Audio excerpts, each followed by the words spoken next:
오늘 부활 주일입니다. 이렇게 또 함께 하신 모든 우리 성도님들 우리 좌우로 한번 바라보시면서 이렇게 한번 인사했으면 좋겠습니다. 부활의 아침이 밝아왔습니다. 정말 귀한 분이 오셨네요. 할렐루야. 또 우리 온라인 들어오신 분들도 너무너무 환영하고 주의 이름 축복합니다. 근데 오늘 주기쁨 찬양대, 어제 그 주기쁨 찬양대 맞아요? 새로운 팀이 온 것 같은 느낌이 들었어요. 너무 좋았죠? 네, 하여튼 우리 주기쁨 찬양대가 아마 이제 전 세계적으로 나가지 않겠는가. 하긴 뭐 지금 외국에서도 다 보고 있으니까 우리 정말 귀한 찬양 우리 축복 박수하겠습니다. 네.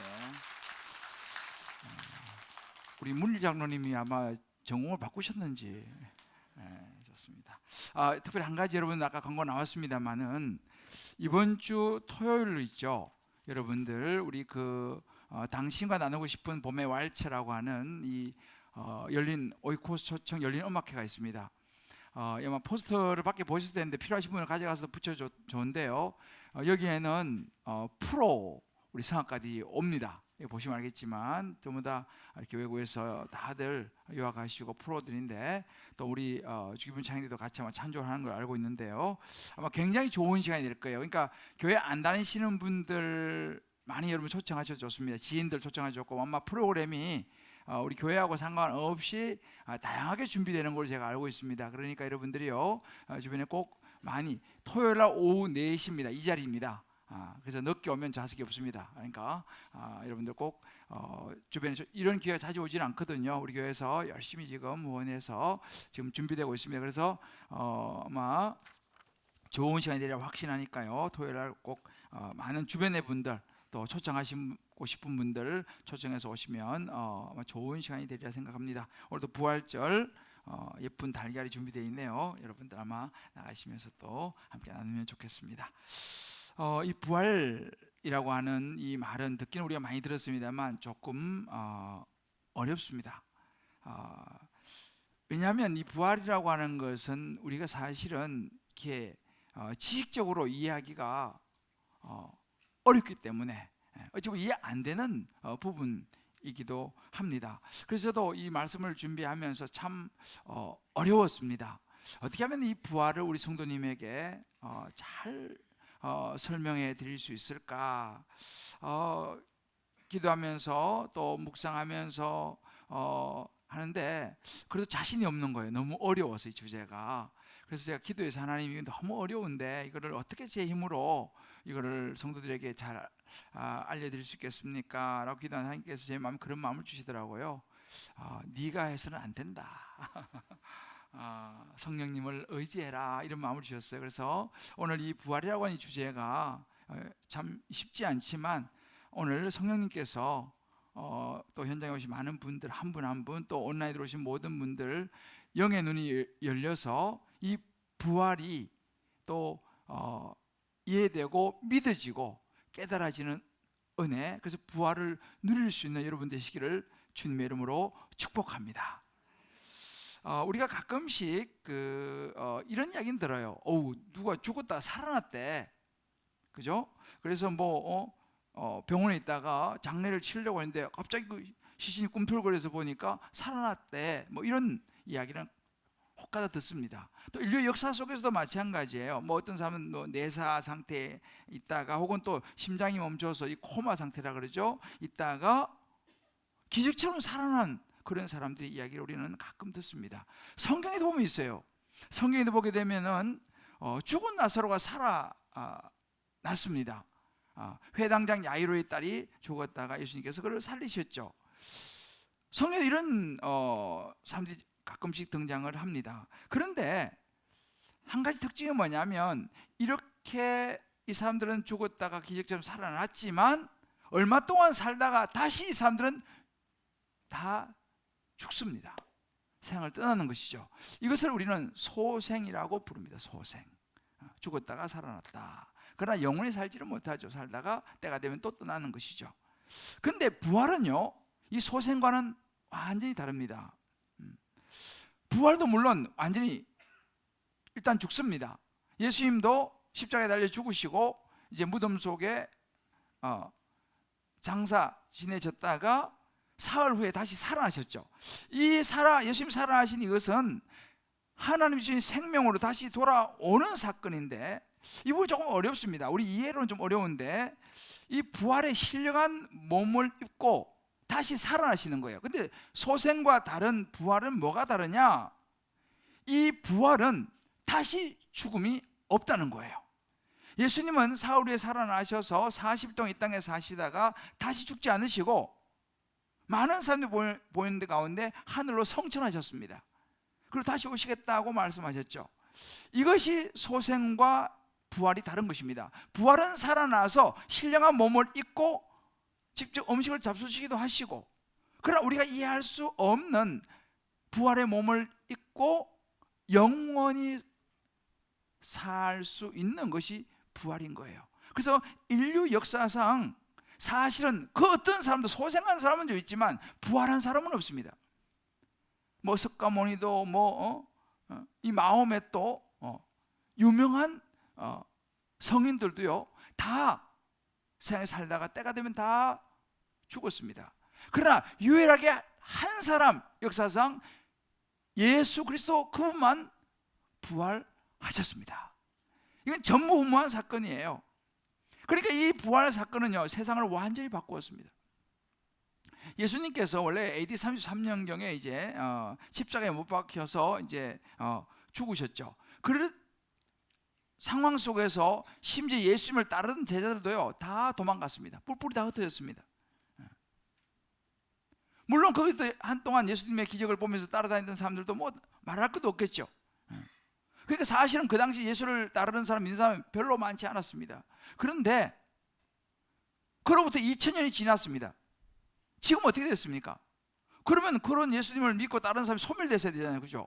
그런데 2000년이 지난 지금 일반적으로 전 세계 인구의 요즘 한 80억 정도로 보는데요, 한 3분의 1 정도가 기독교 문화권에 있다라고 말합니다. 여기는 뭐 그리스 정교 다 포함해서, 그래서 이 기독교가 약 한 23만 정도로 요즘 봅니다. 굉장한 숫자죠. 그런데 사실은 실제로 예수를 믿는 그 우리 개신교 중심으로 해서 보면 통계를 보면 약 8억 5천에서 한 9억 정도 된다고 보는 거예요. 여러분 보세요. 그 정도 되면 없어져야 되지 않습니까? 그죠? 그런데 2000년이 지났는데 불구하고 9억 가까운 지구상의 사람들이 예수를 믿고 있다는 사실이에요. 이거 어떻게 된 것이겠습니까? 이거 어떻게 가능하겠습니까? 이 질문에 대한 답은 하나입니다. 예수님의 부활이었습니다. 많은 사람들이 예수님의 부활을 보았기 때문이죠. 그 부활을 믿기 때문이죠. 여러분, 대표적으로요, 예수님의 부활을 보고 믿게 된 사람이 예수님의 동생 야고보입니다. 제가 요즘 야고보서 말씀 보지 않습니까? 몇 주에 제가 말씀을 드렸는데, 예수님의 동생 야고보는요, 예수를 믿지 않았어요. 바로 위의 형이잖아요, 예수님이. 그죠? 바로 위의 형인데 믿지 않았습니다. 물론 이제 형하고 같이 자랐죠.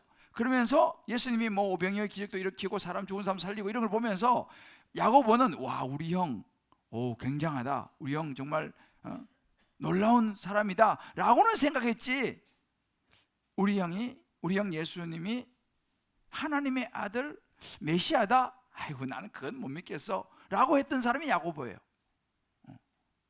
근데 이 야고보가 예수를 믿게 되는 계기가 있었어요. 그건 예수님이 십자가에 달려 죽기 전에는 예수를 안 믿었습니다. 그런데 십자가에 달려서 죽으시고 사흘 만에 부활하셔서 야고보에게 나타나세요. 야고보가 얼마나 놀랐겠습니까? 그 부활, 자기 눈앞에서 지금 예수 십자가 달려 죽었지 않습니까? 분명히 자기 형이 죽었습니다. 그런데 살아나서 자기 앞에 나타난 것을 보고 야고보가 비로소 그때 자기 형 예수님을 하나님의 아들 메시아로, 구원자로 받아들이게 돼요. 그리고 야고보는 그때부터 삶이 완전히 바뀌었습니다. 결국 그는 그 예수님을 끝까지 믿고 고백하다가 순교했습니다. 그래서 예수님의 제자 중에서 제일 먼저 순교한 사람이 야고보였습니다. 야고보만 그런 게 아닙니다. 이 약오를 필두로 해서 많은 제자들, 심지어 도마 같은 제자는요, 예수님 부활해서 나타났는데 도마가 없을 때 예수님 나타났거든요. 그 제자들이 이야기했습니다. 야, 예수님 부활해서 나타나셨어. 도마가 그랬습니다. 에이, 이건 무슨 말도 안 되는 소리 하고 있어. 나는 못 믿겠어. 예수님 손에 못자국 만져보고 옆구리 창자국을 보기 전에 나는 못 믿겠어. 예수님을 따라다니는 제자인데 못 믿겠다고 얘기한 거예요. 예수님 분명히 말씀하셨거든요. 내가 살아날 것이라고. 도마 못 믿었습니다. 근데 어느 날 도마가 있는데 예수님이 나타나신 거죠. 예수님 말씀하셨죠. 도마야, 내 손에 못자국을 봐라. 내 입에 창자국 손을 넣어봐라 라고 말씀하십니다. 그리고 말하기를, 도마야, 보고 믿는 자보다 보지 않고 믿는 자가 더 복되다 라고 이야기를 해요. 도마는 부활하신 예수님을 만난 거죠. 그리고 도마의 삶이 바뀌었죠. 도마는 결국은 예수님 복음을 전하다가 도마도 역시 순교했습니다. 많은 제자들이, 많은 그 이후의 순교자들이 그 예수님의 부활을 보았고 믿었고 순교했어요. 여러분 생각해 보세요. 예수님의 부활을 보고 예수님 부활을 확신하지 않고서 여러분 순교할 수 있겠습니까? 목숨 내놓을 수 있겠어요? 그 소문인데, 뭐 그렇다더라 이런 이야기 듣고 여러분 자기 목숨을 내놓을 수 있겠습니까? 택도 없는 소리죠. 그런데 실제로 많은 순교자들이 나왔다는 이야기예요. 그것은 예수님의 부활을 그들이 목격했고 믿었다는 사실이죠. 근데 한 가지 여기서 우리 생각해 볼 게 뭐냐면, 예수님의 이 부활이라고 하는 것은요, 십자가의 죽음이 전제됩니다. 죽지 않고는 부활은 없어요. 일단 부활을 하려면 먼저 죽음이 있어야 되는 것이죠. 자, 그럼 여기서 한 가지 여러분에게 질문을 던지겠습니다. 누가 예수님을 십자가에 못 박았죠? 자, 옆에 분한테 물어보세요. 서로 막 내가 안 그랬다 그러지 말고 누가 예수님 십자가에 못 박았습니까? 한번 물어보세요. 누가 예수님 십자가에 못 박았어요? 가룟 유다요? 대제사장 가야바요? 총독 빌라도요? 로마의 이 권력들, 당시 유대 종교 지도자들입니까? 아니면 성경에 나오지만 무지한 군중들이 예수님을 십자가에 못 박았습니까?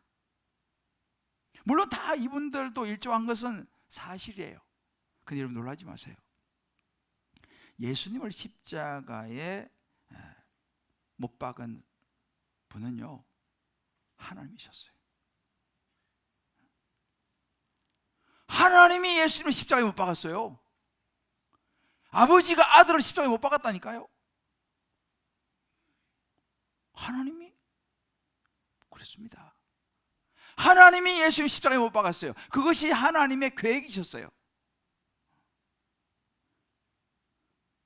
성경 이사야 53장 6절로 10절은 그걸 분명히 이야기해 줍니다. 우리는 다 양 같아서 그릇 행하여 각기 제 갈 길로 갔거늘 여호와께서, 하나님께서요, 우리 모든 죄악을 그에게, 누구예요? 예수님에게 담당시켰습니다. 우리가 지은 모든 죄를 너가 져라 라고 예수님에게 담당을 시켰어요. 여호와께서 그에게 상함을 받게 하기를 원했습니다. 하나님이요, 예수님이 십자가의 상함을 받기를 원하셨어요. 질고를 당하게 하셨습니다. 누가요? 하나님이 하셨어요. 심지어 그의 영혼을 속건 제물로 드리게 하셨습니다. 예수님 마지막에 했죠. 나의 엘리 엘리 나마 사박다니, 나의 하나님 어찌하여 나를 버리시나이까. 그 영혼을 버리셨습니다. 하나님께서. 하나님이 버리셨어요. 여러분 놀랍지 않습니까? 하나님이 예수님 십자가에 못 박았어요. 그래서 여호와께서 기뻐하신 뜻을 성취하리로다 이렇게 얘기합니다.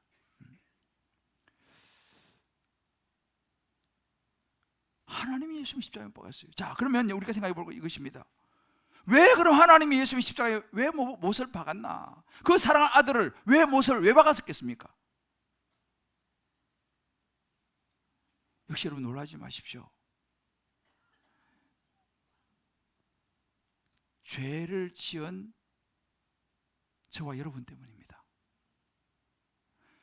우리는 다 양 같아서 그릇 행하여 각기 제 길로 갔다 그랬습니다. 우리는 살아가면서 하나님이 정해놓으신 룰이 있는데 그 경계를 벗어나서 우리 마음대로 살아버린 거예요.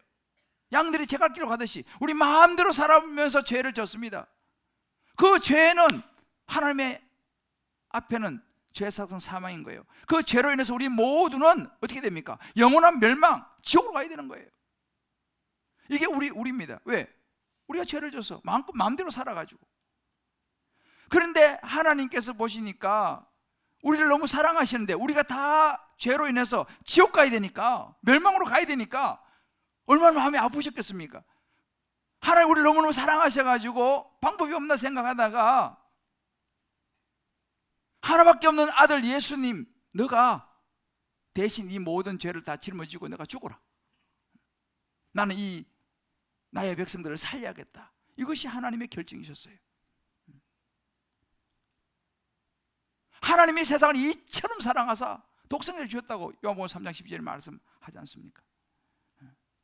결국은 바로 우리의 죄가 예수님을 십자가에 못 박은 것이죠. 그래서 로마서 4장 25절 이렇게 말합니다.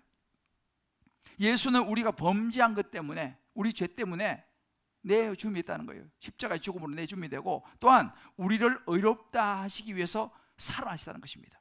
죽음으로 끝나면 아니죠. 예수님은 하나님의 아들의 구원자의 모습으로 다시 사흘 만에 부활하셨습니다. 그러면 그 예수를 믿는 우리도 부활할 수 있다는 사실이에요. 이것을 친히 보여주셨습니다. 이것이 하나님의 계획이셨고, 예수님이 땅에 오셔서 우리의 모든 죄를 짊어지시고 십자가에 죽으시는 것이 예수님의 사명이셨어요. 예수님의 이 죽음은, 그리고 예수님의 십자가의 이 죽음에서 부활은요, 저와 여러분의 굉장히 중요한 의미를 가집니다. 이 예수님의 부활 때문에 사실은 기독교가 존재하는 거예요. 부활이 없으면 기독교는 의미가 없습니다. 자, 그러면 예수님의 죽으심과 이 부활이 저와 여러분에게 어떤 의미가 있냐는 말이죠. 부활하셨구나, 그렇구나가 아니라 정말 예수의 부활이 나하고 무슨 관계가 있냐 이 말이에요. 내게 무슨 의미가 있느냐, 이걸 우리가 한번 오늘 같이 좀 생각해 보려고 합니다. 자, 우리 한번 옆에 분에게 이렇게 한번 서로, 우리 온라인 들어오신 분들도 한번 옆에 물어보세요. 예수님이 부활이 우리하고 무슨 관계가 있겠습니까? 물어보세요. 이거 생각해 봐야 됩니다. 예수님이 죽으시다 부활했는데 그거 우리하고 뭔 상관이 있어요? 그죠? 이걸 우리가 알아야 됩니다. 상관이 있습니다. 예수님의 부활이 우리에게 중요한 소망이 있어요. 예수 부활이 소망인 이유가 뭐냐면, 그 첫 번째는요, 죽음을 넘어서게 하는, 죽음을 넘어서게 해요. 우리와 하여금. 더 구체적으로 말하면 죽음의 두려움을 뛰어넘게 한다는 거예요. 예수님의 부활이. 저는요, 어릴 때부터 검은색을 좀 싫어했어요. 검은 옷도 저는 별로 안 좋아했어요. 근데 제가 이제 쭉 자라면서도 생각을 해봤어요. 내가 왜 검은색을 왜 안 좋아하고 검은 옷 입은 사람 별로 안 좋아할까 생각해 보니까 이유가 있었어요. 제가 어릴 때 전설의 고향을 많이 봤어요.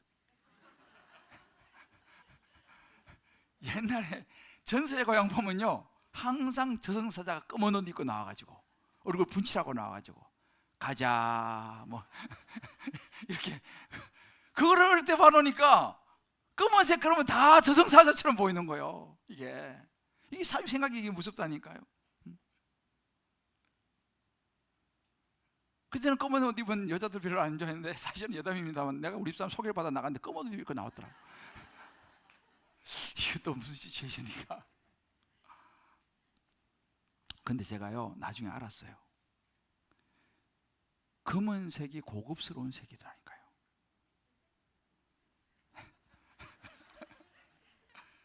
여러분 보세요. 고급 드레스 있지 않습니까? 유명한 사람들 보세요. 드레스가 거의 검은색이에요. 자, 제가 최근에도 봤어요. 최근에 어디 그 기사를 보다 보니까 그 고현정 씨가 50대에 아주 나왔는데 검은 드레스 입고 나왔더만.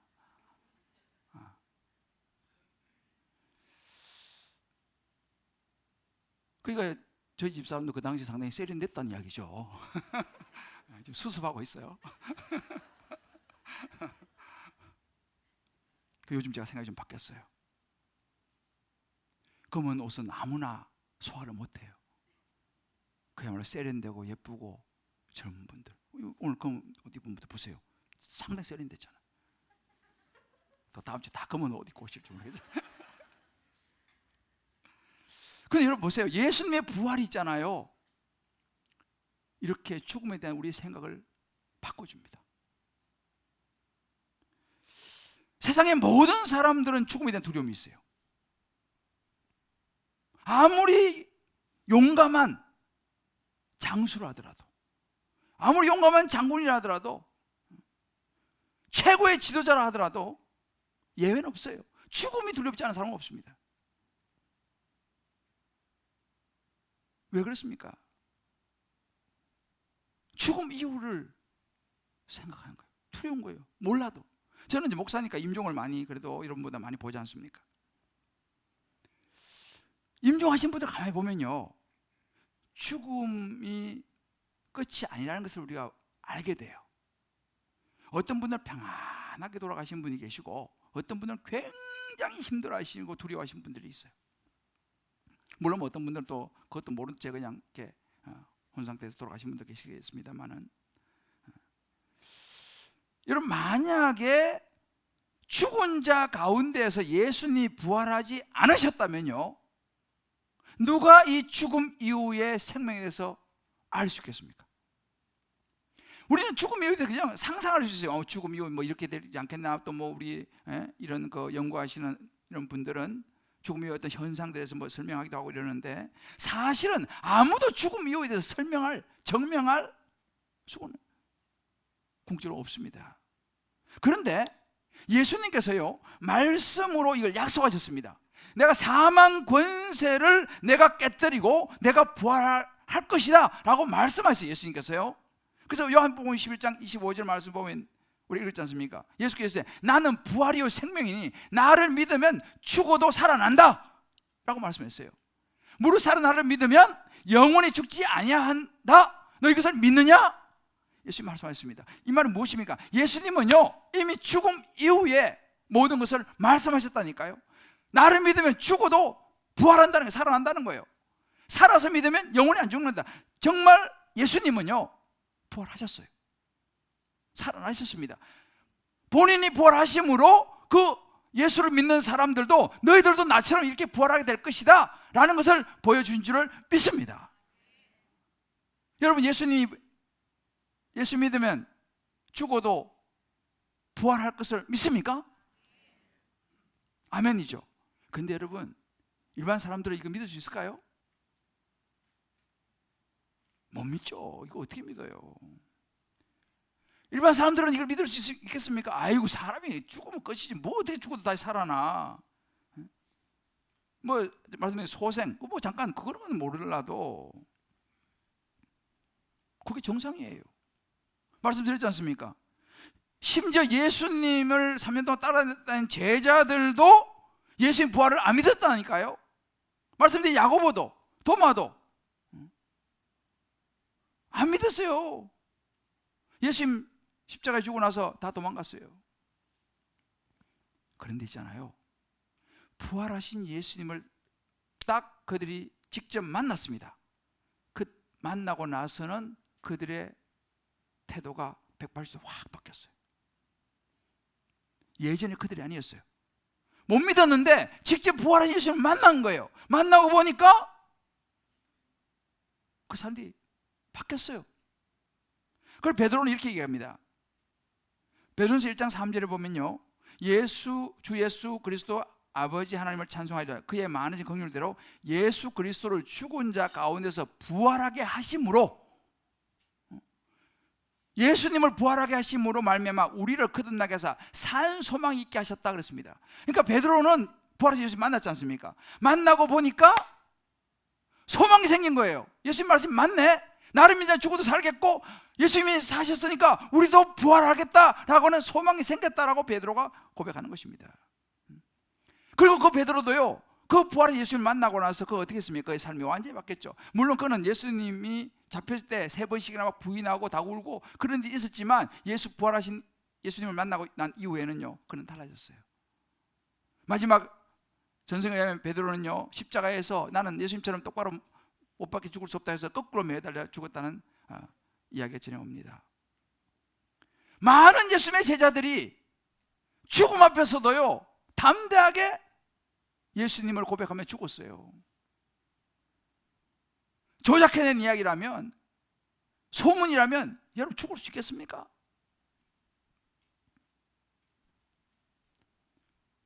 자, 그렇다면 예수님의 부활했던 증거가 무엇입니까? 정인이 많아요. 제가요, 어제 우리 교회 한 권사님 예쁜 딸이 결혼해가지고 주례하러 갔었어요. 주례하러 갔는데 사람들 굉장히 많이 왔는데요, 거기에요, 미국 대통령 바이든이 왔다니까요. 아무도 안 믿잖아요. 미국 대통령 바이든이 거기 왔다니까요. 보세요, 아무도 안 믿어요. 이게 정상이죠. 그런데 거기 수백 명이 왔거든요. 저만 본 게 아니고 거기에 온 한 1000명 가까이 되는 사람이 미국 대통령 바이든이 왔다고 하는 사실을 다 같이 봤다 그러면 여러분 믿을까요? 안 믿을까요? 나 혼자 본 게 아니고 거기 오는 900명, 1000명 되는 사람이 다 바이든을 봤어요. 미국 대통령이 바이든이 온 거. 그럼 여러분 믿겠어요? 안 믿겠어요? 그럼 여러분 믿겠죠. 그래도 물론 안 믿는 사람이 있을지 모르겠지만 일반적으로 믿겠죠. 그죠?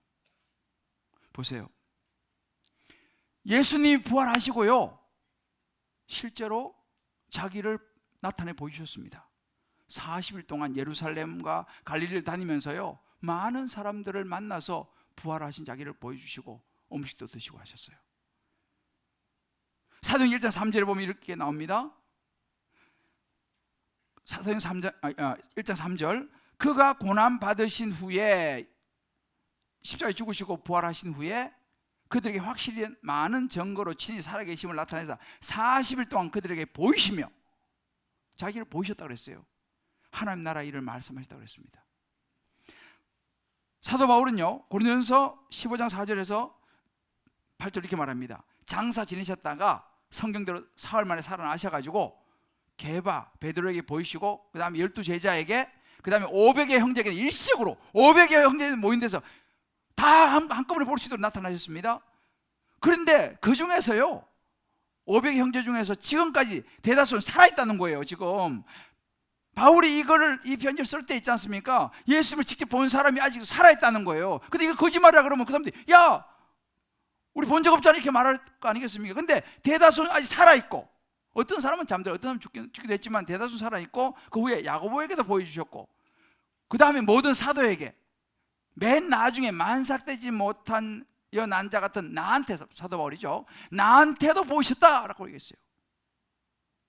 이거 다 합치면 900명까지 되는 거예요. 여러분, 이거보다 더 확실한 증거 어디 있습니까? 예수님의 부활이 조용히 이렇게 한 게 아니에요. 이렇게 수많은 사람들에게 나타나셨어요. 그 사람들이 다 보는 거예요. 그 사람들 중에서는요, 예수님 십자가에 못 박는데 동참했던 사람들이 있었겠죠. 얼마나 놀랐겠어요. 달려 죽는 거 본 사람도 많이 있었겠죠. 얼마나 놀랐겠습니까? 여러분, 이거 되게 중요한 부분입니다. 이것이 증거예요. 예수의 부활은요, 조용히 이루어지지 않았습니다. 40일 동안 수많은 수백 명의 사람들의 증인이 있어요. 우리가 금은 옷이 저에게 항상 죽음이라고 하는 생각이 어느 순간부터는 고급스러운 색깔이라는 걸로 바뀌는 것처럼, 여러분, 예수 믿는 사람들이요, 예수님의 부활을 믿게 되면요, 생각이 달라져요. 신앙생활의 모습이 달라집니다. 정말 예수님이 십자가에 죽으시고 부활했다 라는 것을 믿으면요, 신앙의 생각이, 가치가 달라진다니까요. 교회에 오는 그런 우리가 달라진다는 사실이에요. 그래서 초대교회가 탄생했지 않습니까? 예수님께서 그렇게 십자가에 죽었는데도 불구하고 그 부활을 목격한 사람들이 초대교회가 시작됐어요. 2000년이 지나도 지금요, 전 세계 약 3분의 1이 예수를 알고 믿는다는 사실이에요. 이 부활이 가짜라면 이게 가능하겠습니까? 이런 부활을 믿게 되면 죽음에 대한 두려움을 떨쳐버릴 수 있는 줄을 믿습니다. 할렐루야.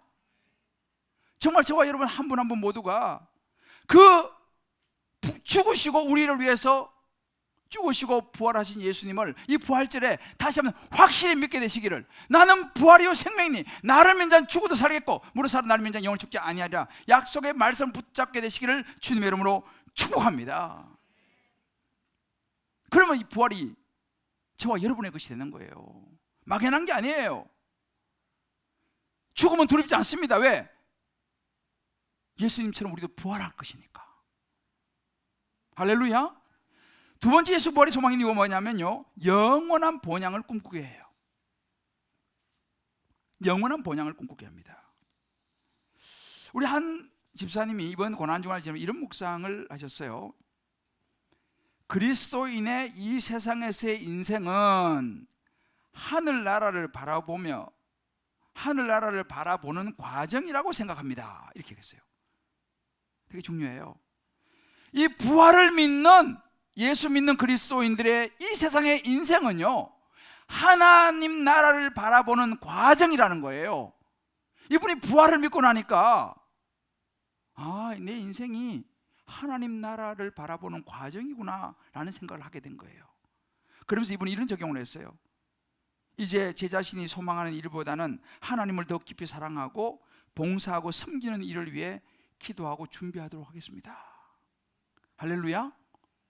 부활이 마음에 딱 다가오고 나니까요, 영원한 하나님 나라를 준비하는 과정이구나. 그러니까 생각이 달라진 거지. 신앙생활도 이래서는 안 되겠다라고 결심을 하게 된 거예요. 그래서 그분은 오늘 1부 예배 나와서 예배드리고 2부에 지금 봉사하러 갔어요. 생각이 바뀌는 거예요. 부활이 하나님 나라에 대한 소망이 확실해지니까 신앙생활이 달라질 수밖에 없는 것이죠. 여러분, 부활이라는 것은요, 죽음 그 이유가 확실해지는 거예요. 할렐루야. 부활은 죽음 이유가 확실해지는 거예요. 죽음 이후의 이야기입니다. 우리가 이 땅에 사는 것은 우리 김영석 교수님 지금 104세 사셨어요. 앞으로 얼마 살지 모르겠어요. 120년 산다고 해봅시다. 16년밖에 안 남았어요. 이 땅에 아무리 살아도 100년, 200년. 그러나 이 죽음 이후에 영원한 하나님의 나라는요, 이거는 100년, 200년이 아니라 영원입니다. 영원. 우리는 부활을 믿게 되면 이 세계가 우리에게 다가와요. 여러분에게 마음에 이 영원한 세계가 오늘 이 부활절에 확실히 붙잡아지게 되시기를 주의 이름으로 축복합니다. 여러분, 히브리서 11장은 믿음장이에요. 여러분 잘 알잖아요. 히브리서 11장에 이렇게 얘기하면 믿음은 바라는 그때 실상이요 보지 못하는 게 증거다라고 시작하면서 거기에 믿음의 사람들 아벨, 에녹, 노아, 아브라함 믿음의 선지자를 쫙 이야기를 합니다. 그러면서 16절에 와서 이렇게 이야기를 해요. 그들이 누굽니까? 믿음 있는 사람들이죠. 이제는 더 나은 본향을 사모한다고 그랬어요. 더 나은 본향 뭐예요? 영어로는 a heavenly homeland예요. 하늘에 있는 홈랜드, 고향. 믿음의 선진들이 마지막은 어디다가 초점을 맞추느냐? 더 나은 본향이에요. 지금 내가 사는 이 땅도 좋지만 이거보다 훨씬 좋은 a heavenly homeland, 천국을 본향을 사모하니 곧 하늘에 있는 것이라고 했어요. 하늘에 있는 것이다. 이러므로 하나님이 그들의 하나님의 일컬음을 받으니 부끄러워하지 아니하시고 그들을 위해 한 성을 예비하시다 그랬습니다. 할렐루야. 여러분, 그러면 예수 믿는 사람, 부활을 믿는 사람이 마음에 두고 가야 할 곳이 영원한 헤븐리 홈랜드인데, 영원한 본향 천국인데, 천국은 어떤 곳입니까? 여러분 생각해 본 적 있어요? 천국이 어떤 곳입니까? 우리는 알 수가 없어요. 물론 천국에 대한 이야기, 천국 정보 하는데 실제 천국을 어떻게 우리가 알 수가 있겠습니까? 그런데요, 예수님이 12제자 중에서 한 명은 순교하지 않고 끝까지 살다가 죽었습니다. 물론 유배를 당했죠. 밤모섬으로. 사도 요한입니다. 제가 지난번에 밤모섬 이야기 한번 해드렸지 않습니까? 그 사도 요한이요, 유배섬에서 그 밤모섬에 유배돼 가지고 거기서 뭘 썼습니까? 하나님의 계시를 받아가지고 요한계시록을 썼어요. 그 요한계시록 보면요, 천국에 대한 이야기가 많이 나와요. 12진주문부터 해가지고요, 천국에 대한 묘사가 쫙 나오는데, 사실은 그걸 우리가 천국을 다 알 수는 없어요. 이 말은 뭐냐? 천국은요, 어떤 문자로, 우리의 말로 설명할 수 있는 곳이 아니에요. 우리의 어떤 이해 바운드를 넘어서는 영적인 신비 그 자체가 천국입니다. 그래서 이 고린도서 2장 9절에 보면 이렇게 말합니다. 천국을 기록된 바 하나님이 자기를 사랑하는 자들을 위하여 예비하신 모든 것, 이 천국입니다. 눈으로 보지 못하고 귀로 듣지 못하고 사람의 마음으로 생각지도 못했다. 천국은요, 우리가 다 이해할 수 없는 곳입니다. 그러나 분명한 것은 뭐냐? 천국은요, 너무너무 좋은 곳이라는 거예요. 이 세상은 비교할 수 없는 거예요. 너의 고치가 그 고치 안에 들어있을 때는, 나비가 되기 전에는 세상을 모르잖아요. 그거하고도 비교도 안 될 정도로 우리가 천국은, 우리는 다 이해하지 못하고 알지 못하지만 그곳은요, 정말 너무너무 좋은 곳인 줄 성경은 이야기하고 있습니다. 그러니까 이런 천국을 사모할수록 어떻게 되느냐? 부활이 너무 중요한 거죠. 내가 부활을 믿게 되면, 내가 부활하게 되면 나는 영원한 천국에 가게 될 것이다. 본향에 대한 사모함이 생기는 거예요. 죽음 두렵지 않죠. 왜? 우리는 어차피 죽지 않을 거니까. 왜? 죽어도 부활할 것이니까. 할렐루야. 그래서 베드로전서 1장 4절 이렇게 말합니다. 썩지 않고 더럽지 않고 쇠하지 아니하는 유업을 잊게 하시나니 곧 너희를 위해 하늘에 간직하신 것이라고 그랬어요. 우리가 사랑하는 사람이 여러분 떠난 분이 있습니까? 사랑하는 가족이 떠난 사람이 있습니까? 친구가 먼저 떠난 사람이 있습니까? 우리는 영원한 본향, A Heavenly Homeland, 천국에서 그들을 다시 만날 줄을 믿습니다. 그래서 우리에게 죽음이라는 게요, 잠시 이별이지 영원한 이별이 아니에요. 너무 그렇게 슬퍼할 거 없어요. 우리도 어차피 다 갑니다. 왜? 우리는 부활의 소망이 있으니까. 왜? 예수님 부활하셨으니까. 이걸 믿으면 우리도 그렇게 된다는 사실이에요. 이걸 부활신앙인 거예요. 미국에서요, 5번째 손가락 안에 드는 유명한 목사님이 있어요. 여러분들 이름 많이 들어요. 릭 워렌 목사님이고, Purpose Driven Life, 목적 이끄는 삶, 유명한 책이죠.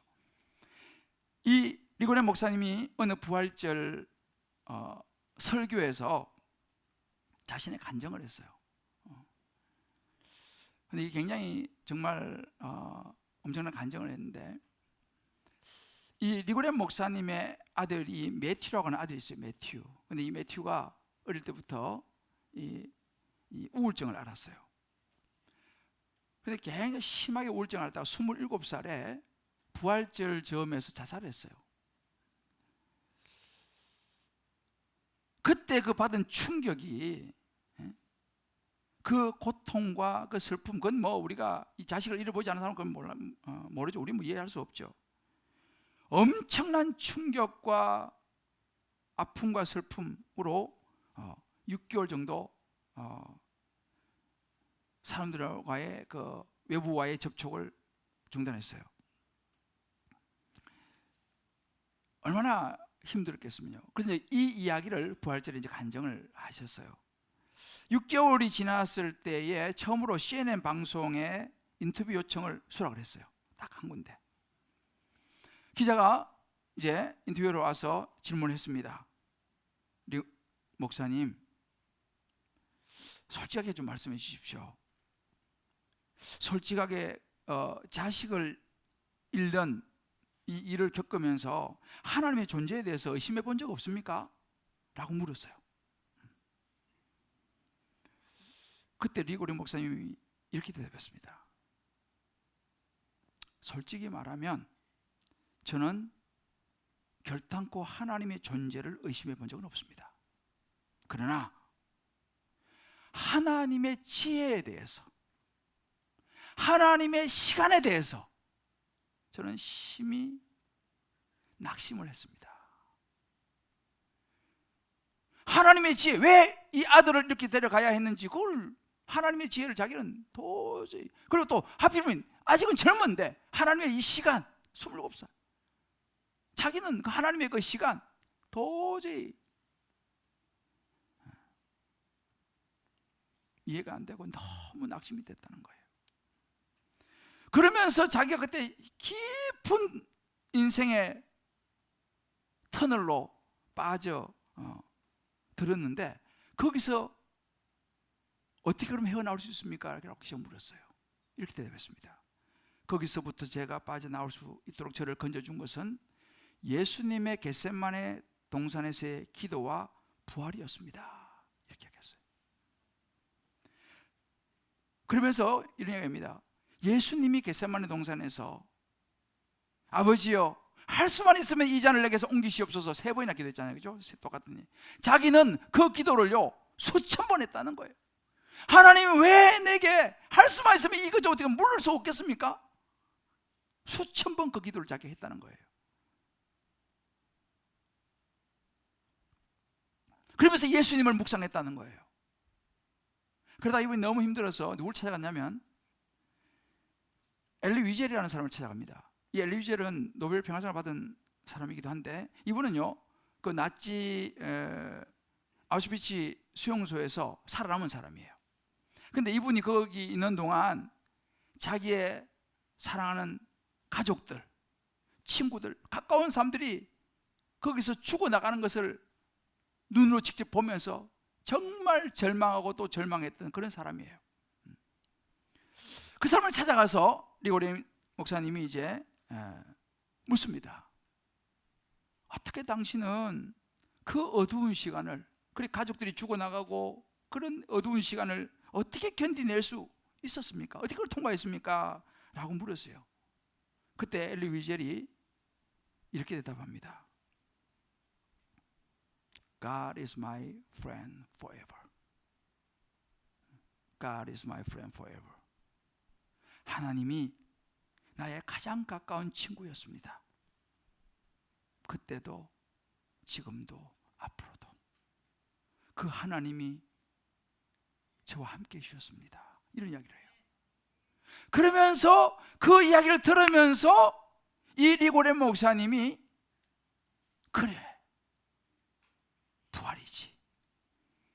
내 이 아들을 천국에 내가 다시 만날 수 있지. 이 부활에 대한 소망이 확 밀려왔어요. 잠시 이별이지 영원히 만날 수 있지. 하나님이 나와 함께 하시지. 다시 아들을 만날 소망이 확 밀려오기 시작했습니다. 그래서 그는 회복되기 시작했어요. 물론 거기서 소그룹도 굉장히 영향을 미쳤습니다. 소그룹에 우리만 다락방에서요 이 부활의 소망을 계속 리고레 목사님에게 나눠주었어요. 그 교회 소그룹이 있거든요. 그래서 다락방이 너무너무 중요한 거예요. 거기서 계속 이야기해 준 거예요. 리고레 목사님한테, 리고 목사님 하고 부활의 소망을 흔들 때마다 계속 이야기해 준 거예요. 그래서 여러분 다락방이 너무너무 중요합니다. 그 이야기도 했어요. 고린도서 15장 56절 58절 이렇게 말합니다. 사망에 쏘는 것은 죄요 죄의 권능은 율법이라 우리 주 예수 그리스도의 말미암아 우리에게 성리를 주시는 하나님께 감사하노니 그러므로 내 형제들, 사랑하는 형제들아, 들어보세요. 경고하며 흔들리지 말고 항상 주의 일에 힘쓰는 자들이 되라. 이는 너희 수고가 주원에서 헛되지 않은 줄을 알미니라. 부활의 소망인 거예요. 할렐루야. 우리 사랑하는 성도 여러분, 이 부활의 소망을 붙잡으면요 영혼에 대한 본향에 대한 소망이 생기고, 그럼 우리 생각이 달라져요. 가치가 달라져요. 우리 삶이 달라진다니까요. 제가요 이번에 한 우리 집사님 묵상을 여러분이 좀 읽어드리고 제가 마무리할게요. 이 집사님은 지금 이제 정말 오랜 방황하고 신앙생활 좀 오래 했지만 최근에 정말 다시 하나님을 만나고 있는 분이에요. 이분이 이번 고난주간 특세를 하면서 이런 묵상을 나누었습니다. 고난주간 특세의 첫날입니다. 여유있게 도착하여 자리를 잡았습니다. 저는 요즘 처음 신앙생활 시작하는 어린아이처럼 신앙의 기본부터 다시 배워야 한다고 느끼고 있습니다. 그리고 닭울음 소리에 후회로 특별히 순종하는 것부터, 예수님을 가까이서 모셨던 베드로가 3번이나 부인하는 모습을 보면서, 그리고 닭울음 소리에 후회로 통곡하는 말씀을 보면서 저의 가슴이 무너져 내렸습니다. 저는 수없이 주님을 부인하고도 통곡조차 하지 않았습니다. 숱한 새벽닭 울음소리를 듣고도 주님 앞에 엎드리지 못했고요, 원망과 불평으로 살았습니다. 기도 시간 내내 회개의 눈물이 흘러나왔습니다. 고난주간 새벽기도를 완주함으로 새롭게 주의 길을 따르는 제자의 길에서 하나의 획을 찍고 싶은 그런 날입니다. 할렐루야. 이게 바로 무덤에서 나온 부활신앙인 거예요. 여러분, 부활신앙을 너무 추상적으로 생각하지 마세요. 내가 해왔던 신앙생활을 다시 한번 돌아보면서 수없이 베드로의 울음소리가 닭울음소리 들려도 듣지 못했던 자신을 보면서 이제 내가 하나님 앞에 이 부활의 소망을 가지고 살아야겠다 라고 결단하고 새롭게 일어서는 이 집사님. 저는 오늘 이 시간 송명희 시인, 여러분 아시죠? 송명희 시인. 이 송명희 시인, 뇌성마비 장애를 가진 분 다 아실 거예요. 이분이 쓴 시를 가지고 만든 찬양이 있어요. 이분이 부활을 노래하더라니까요. 전 사지가 마비되어서 몸도 제대로 못 가누고 말도 제대로 못하는 이런 사람이 부활을 이야기하더라니까요. 예수님의 부활이 내 부활이다, 이 이야기를 했어요. 할렐루야. 이분은 그래서 나 가진 재물 없어도, 나 가진 건강 없어도 공평하신 하나님을 노래하는 거예요. 왜요? 부활의 하나님이 이분이 꽉 붙잡았어. 이 찬양 우리 한번, 이 가사를 한번 들어보시면 잘 모르시는 분들이 많을 텐데요, 이분이 이 시를 썼어요. 주님이 결박당하실 때 나의 마음은 괴로웠고, 주님이 매맞고 능욕당하실 때 나 어찌할 줄 몰랐으며, 주님이 채찍으로 맞으실 때 내 눈에 눈물이 고여 흐름이요, 주님이 못 박히실 때 내가 흔들림이요, 내 눈에서 오열의 파도가 넘치며 나의 마음이 걷잡을 수 없어라. 그의 아픔이 내 아픔이요, 그의 죽음이 내 죽음이라. 그러기에 그의 부활도 내 부활이네. 그러기에 예수님의 부활도 내 부활이네. 할렐루야. 이 송명희 시인의 고백이에요. 저와 여러분의 고백이 되기를 바랍니다. 우리 한번 이 찬양 같이 한번 부르고 기도합시다.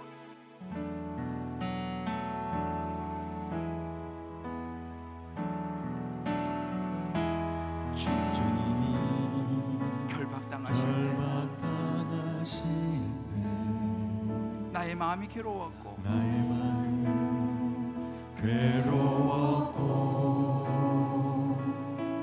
주님이 매맞고 능욕당하실 때 나 어찌할 줄 몰랐으며, 주님이 채찍으로 맞으실 때 내 눈이 눈물이 보여 흐름이요, 주님이 못 박힐 때 내가 흔들림이여 내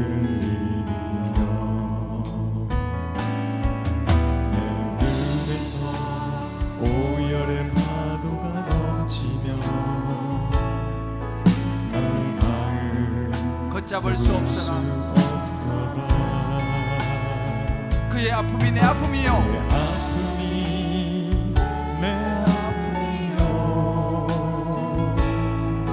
그의 죽음이라.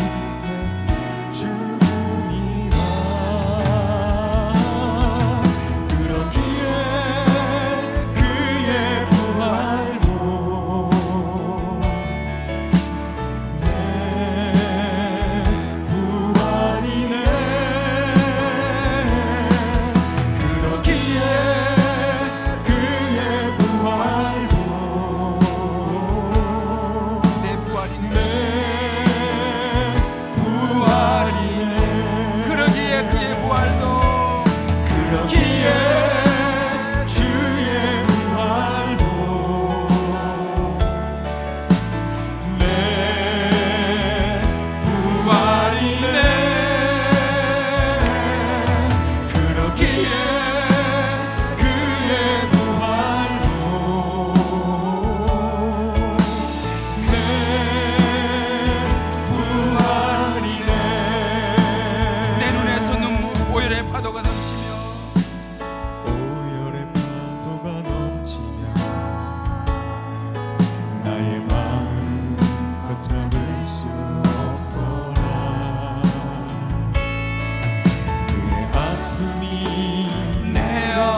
한번 이 시간 저희 눈을 감고 기도했으면 좋겠습니다.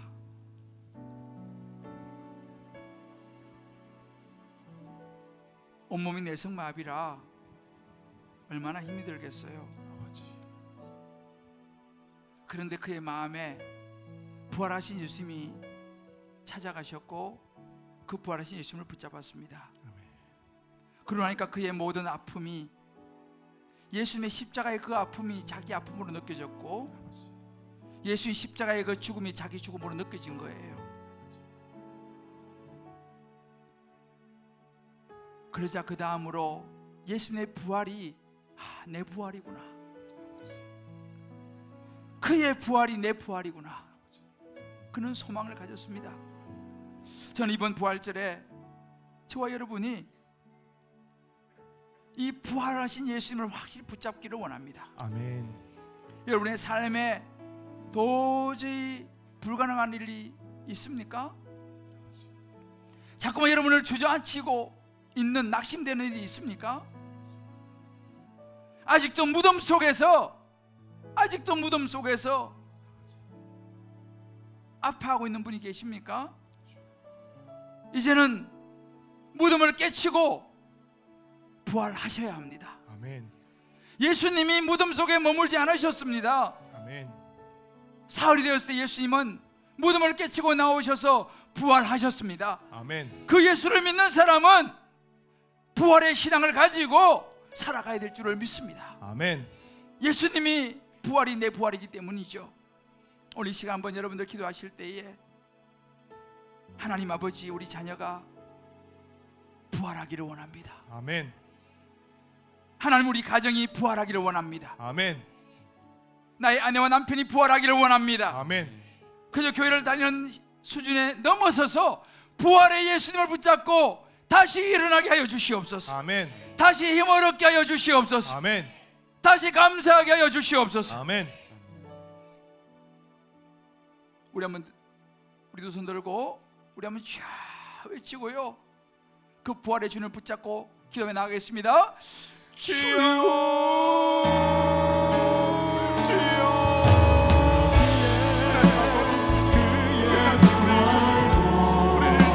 하나님 아버지, 하나님 아버지, 하나님 아버지, 하나님 이 시간 말씀하여 주시옵소서. 하나님 아버지, 이 시간 말씀하여 주시옵소서. 하나님 아버지, 주여 말씀하여 주시옵소서. 부활의 소망이 넘치게 도와주시옵소서. 부활의 은혜가 넘치게 도와주시옵소서. 내 상 무덤에 머물러 있지 않게 원합니다. 예수의 부활, 예수의 소망이, 하나님 아버지, 우리 예수의 부활, 우리의 소망이 도와주시고 아버지 힘차게 살아가게 도와주시옵소서. 우리의 삶이 힘들지라도, 우리의 삶이 어떤 분이 힘들지라도 아버지 예수님을 원합니다. 오 하나님 아버지, 주여 도와주시기 원합니다. 오 하나님 아버지, 역사하여 주시기 원합니다. 주여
하나님 아버지, 오늘 부활하신 예수님을 다시 마음에 확실히 붙잡습니다. 아멘.